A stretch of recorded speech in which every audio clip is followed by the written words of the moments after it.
No, there was no corroborating evidence to say that they were involved Okay. outside of what Mr. Zachary stated. And in the 9.5 years that have passed since April 28, 2015, Hmm. you never charged Shannon Stillwell with any of these incidents from April 28, 2015, did you? I've been retired since 2020. Okay. So from April 28, 2015 to your retirement date in 2020, Hmm. you never charged Shannon Stillwell with any of the events from April 28, 2015. I have not.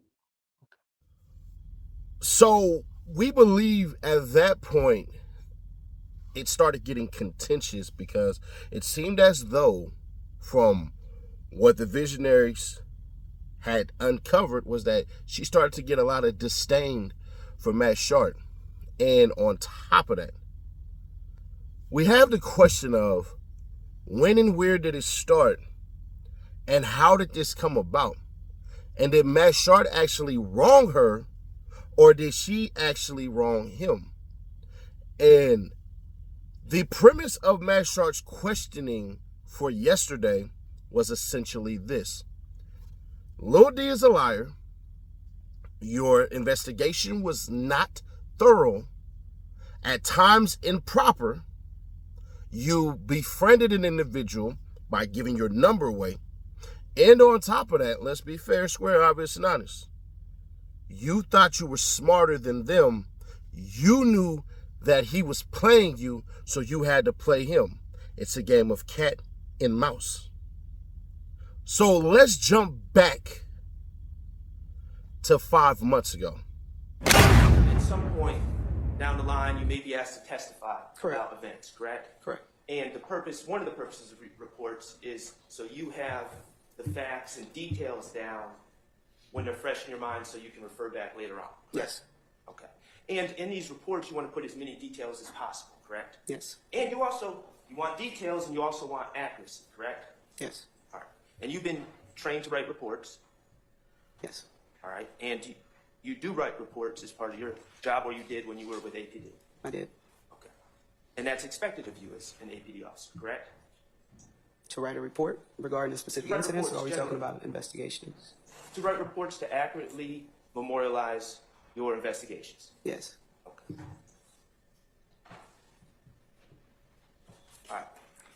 I want to speak to you a little bit about the Dexter Montgomery case, okay? From 2015. And first, just to help keep things clear, you would agree that there's three cars involved in this case? Yes.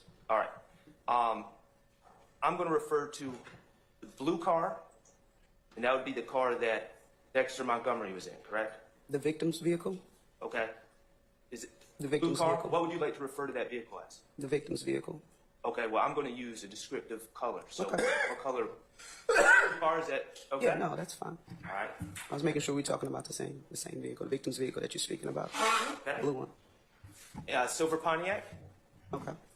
That was the car that Ms. Clark, Mr. Treadwell, who's OG Bentley, Mr. Allison, and 2 children were in, correct? Yes, sir. All right. And the white Nitro is the car that shows up with Mr. McMullen and Mr. Murphy, correct? Yes. So, this incident occurred on April 12, 2015. You would agree, correct? Yes, sir. All right. And it was reported to police on April 12, 2015, correct? Yes, sir. All right. Do you consider you're the lead investigator on this case? Not initially, no, I was not. Okay, but eventually you were the lead investigator? Yes. Okay. What date did you become the lead investigator on this case? I'm not sure of the exact date. I don't have my case file, but it was several weeks after the initial incident report. Several I'm weeks sure. after? Okay. Do you have a report that can tell us exactly what day you became the lead investigator in this case? I do not have my original case file. Okay. Did I ask you on Wednesday You're to not bring going to it? object to hearsay statements made outside court and would ask if there are documents? I'll rule the objection. You can finish. Thank you. Did I ask you to bring your reports to court today? You asked me did I have them, and I told you I do not have anything from Atlanta Police Department. Okay. So you do not have your reports?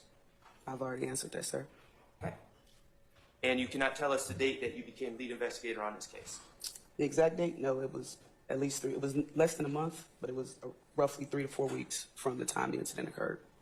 Okay. Now, last week, do you remember being asked about different witnesses and about if any of these witnesses said they saw a gun being pulled by anyone in the blue car at the gas station? Specifically, are you speaking about anyone in particular? Mr. Anyone in the blue car. You did not see. We've seen the video. Correct. All right, and let's just be up front. In the video in the gas station, we don't see anyone in the blue car pulling a gun, do we? No. Okay. And you remember last week when you were asked, speaking to different witnesses, if anyone claimed that anyone pulled a gun out of the blue car or pulled a gun, anyone in the blue car pulled a gun. Do you remember being asked that? I don't recall specifically in that, the way you're saying it now, I don't recall that. Okay. Do you remember being asked if you spoke to Cornelius Davis? Yes. And you indicated that you did interview Cornelius Davis? Yes. Okay. What date did you speak to Cornelius Davis? Again, I do not have my original police report. I do not have that file with me. I don't have it at all, not even just with me. I don't have it. Okay. And would that be one of the police reports that I asked you to bring to court? Would it be? I don't have that case file, again. Where did you speak to Cornelius Davis? He was picked up from his residence. Okay. Terrion Moody, when did you speak to Terrion Moody? Again, the exact date, I'm not sure. All of the victims were spoken to. It had been roughly a month, again, since the incident occurred. So it was our priority to try to get their statements as soon as we could, myself and Investigator Dennis. So from the time the case was assigned to myself, which was, again, roughly 3 to 4 weeks after the incident occurred, within a week's time, everyone outside of Dexter Montgomery who was in the hospital we spoke to. Do you have a report that with you that indicates when and where you spoke to Terrion Moody? I've already answered that. What was your answer? I do not have that case file, sir. What about Christian James? What date did you speak to Christian James? It's my same answer as the previous question. Which is what? I just answered that, sir. Well, I'm going to ask you to answer my question. And I just answered, my answer is, it's the exact same answer as the previous question. Okay, and I'm going to ask again because this is... Objection. Move on, Mr. Shardt. Is your answer that Objection hasn't answered. I haven't gotten an answer? He hadn't posed your question yet, sir. All right, sir, go ahead. So, you don't know what date you spoke to Christian James either? Objection hasn't answered. She hasn't answered. He hadn't answered that. I'll rule the objection. I do not have my case file from this particular incident. I did not have it from the time I retired with APD. I do not have in my possession any files from any case that I've worked. Okay, and when I asked you to bring your reports last week, I asked you to bring your reports Monday, and you indicated that you're no longer with APD and you might have trouble getting them, correct? You said you wouldn't be able to bring them, right? I said I wouldn't be able to bring them because they're not in my possession. I do not have anything from Atlanta Police Department. But when I asked you for those police reports, District Attorney Seth Brown was there as well, correct? Yes, sir. From the District Attorney's office, he was aware that I was asking you for those police reports, correct? Your Honor, I'm going to object as to this witness testifying about what someone else was aware of. I sustain the objection. Was he actively involved in the investigation? Was he actively involved in the conversation between me and you in that back room? Objection as to relevance of whether or not, and I sustain the objection. You've been doing this for a while, Doing what? investigating crimes? I'm no longer investigating crimes, sir. Okay. You've been to court before to testify? Yes, You testified in trials? I have. Okay. You are aware that police reports, if they exist, are to be provided to the defense in discovery, correct?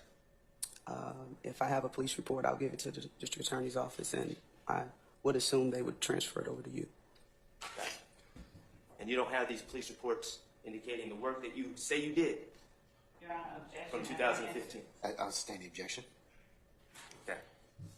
Where's your case file? I don't have it, sir. Well, where is it? I left.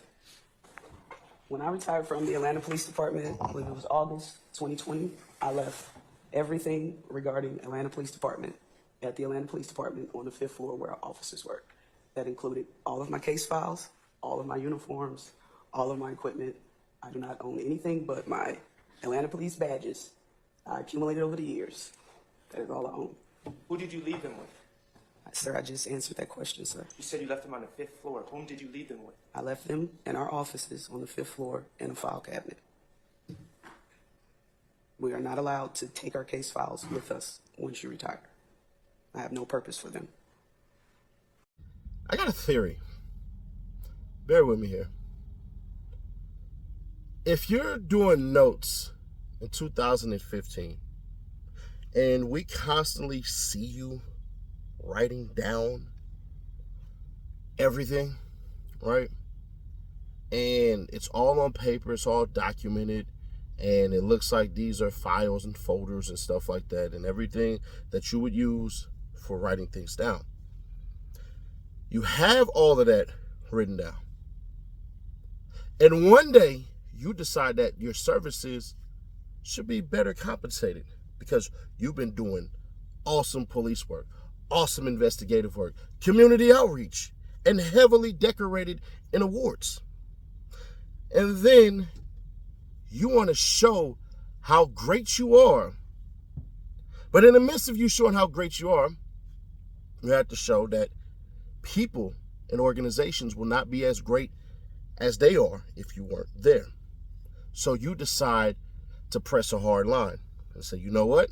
If I don't get these compensatory things that I desire for my work, then I'm going to go ahead and forego my whole entire legacy and retire.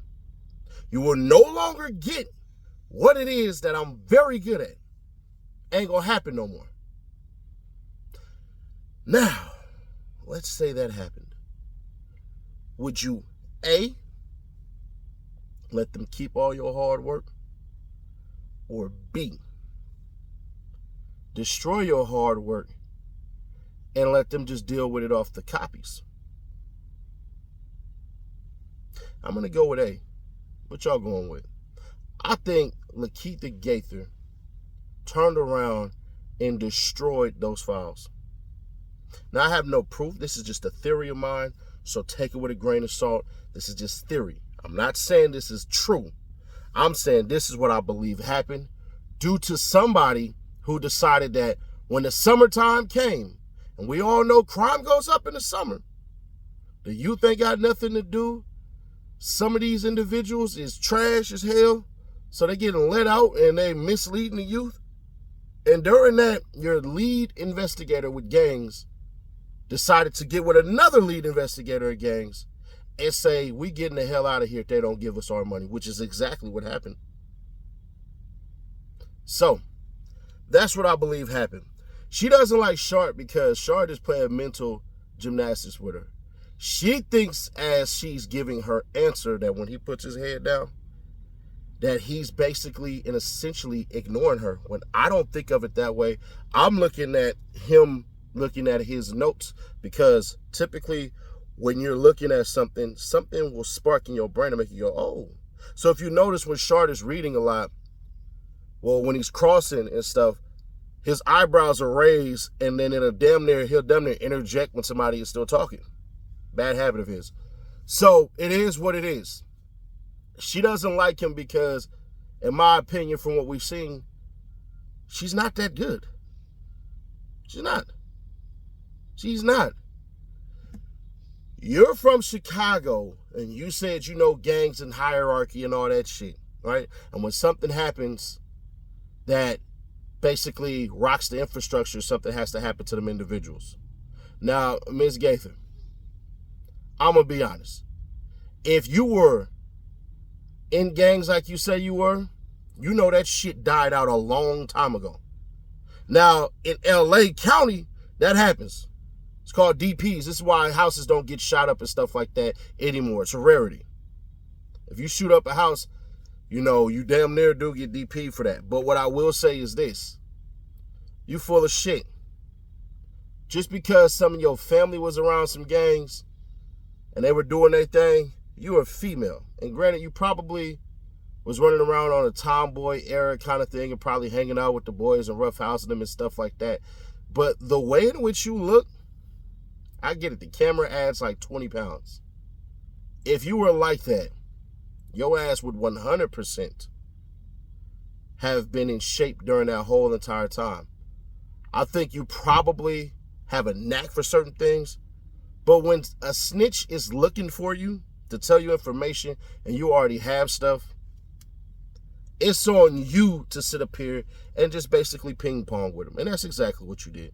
You're not a fantastic investigator. You're just not. And to be fair, what she actually did was fake barter information that she did not have to get information that she wanted or that she thought she was going to get. And every single time, they fell on their face. You can't name me the massive thing that she's done that essentially put YSL out of business. Now, she may have done it in other cases and stuff like that, and we'll definitely deep dive again into it because I believe she's coming back up. But when I first seen her on the stand, she said something poignant. She said, being in a gang is not illegal. That's what she said. Her exact words. So the question today is, if it's not illegal and you're supposed to be retired, why are you helping the hell out of the prosecution at the risk of your own job? Because public perception is everything. There's a report that says that when Young Thug family came out to those Hawks games and stuff like that, you treated them very unfair and very poorly. And then, right now as it stands, there is a letter that is sent to the Hawks organization that wants you gone. Now, do I think that's a bit unfair? I do. But then again, I don't give a shit either. Subscribe to the bell, stay notified, share to keep your people aware. What do y'all think of Lakia Gaither? I picked that clip in particular because I think that's where Shardt got under her skin the most, and then she basically brought that animosity, and then she was reminded when he basically said, yeah, you ain't never charged my client with shit. You had all this information that was given to you, and you ain't do a damn thing about it. So how good was your intel? Because I'm going to be fair. Don't sound like it was good at all. Because if any of these individuals really did something, there should have been way more arrests than there actually was. And since we're not seeing it, that means it doesn't exist, because she even said it.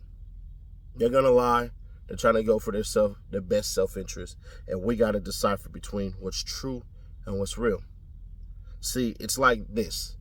Imagine if somebody was hanging out at a party and they were a known bad person and you got in trouble and a shooting happened, but that known bad person actually didn't do the shooting. But you go in there and you say, you know what? That known bad person was there and they was doing the shooting. Pattern of behavior. That known person might have a bit of sense and get a lawyer and have people corroborate the story. But your dumb ass is so thirsty for it that you would go for it because it makes logical sense. And I think that's what happened a bunch of times with Woody and Lil D. Did he work? No. They dumb asses still went to jail. Still went to the pen. Did all of this shit. But y'all let me know your thoughts on this one.